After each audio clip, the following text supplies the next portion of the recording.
to get conservatives. That's not a suspicion. That's not a hunch. That's a fact. July 20th, 2020, Google removes the homepages of Breitbart and the Daily Caller. Just last night, we learned Google has censored Breitbart so much traffic has declined 99%. June 16th, 2020, Google threatens to demonetize and ban the Federalist. April 19th, 2020, Google and YouTube announce a policy censoring the content that conflicts with recommendations of the World Health Organization. Now think about that. The World Health Organization, the organization that lied to us, the organization that shilled for China. And if you contradict something they say, they can say whatever they want. They can lie for China. They can shill for China. You say something against them, you get censored. June 29th, 2020, Amazon bans President Trump's account on Twitch after he raises concerns about defunding the police. June 4th, 2020, Amazon bans a book critical of the coronavirus lockdowns written by a conservative commentator. May 27th, 2020, Amazon Smile won't let you give to the Family Research Council and the Alliance Defense Fund, but you can give to Planned Parenthood. Facebook, June 19th, 2020, takes down posts from President Trump's re-election campaign. November 1st, 2018, Facebook silences a pro-life organization's advertisement. May 19th, 2016, former Facebook employees admit Facebook routinely suppresses conservative views.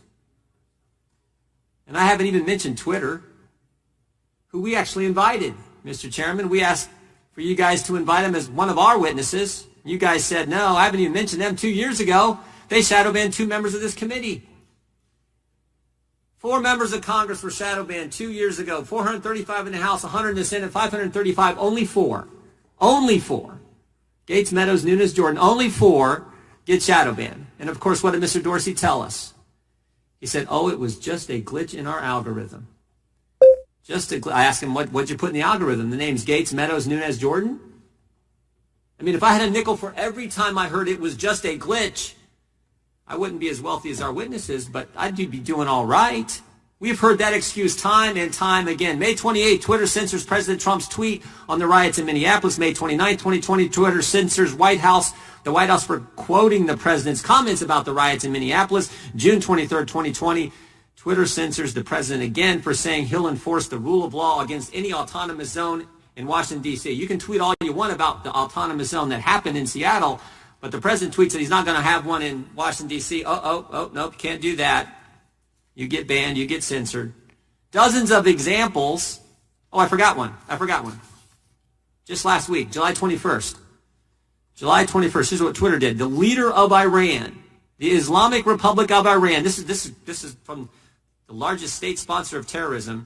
Twitter allows this tweet, quote, the Islamic Republic of Iran will never forget the martyrdom of Soleimani and will definitely strike a reciprocal blow in the United States. So you can threaten the citizens of this great country, the leader of the largest state sponsor of terrorism. That's just fine. But, the president says he's not going to allow some autonomous zone in D.C. and he gets censored. All kinds of examples. Most of them from this year, and that's what's I think critical for us all to understand. Most of them from this year and election year. And that's what concerns me and so many Americans, because we saw what Google did in 2016. We all know about the email the day after the election where top executives at Google email chain where they talked about the silent donation Google made to the Clinton campaign. Now, thank goodness it wasn't enough. And in spite of their efforts to help Clinton, President Trump won. But we're 97 days before an election. And the power, as the previous chairman and ranking member have said, the power these companies have to impact what happens during the election, what American citizens get to see prior to their voting is pretty darn important.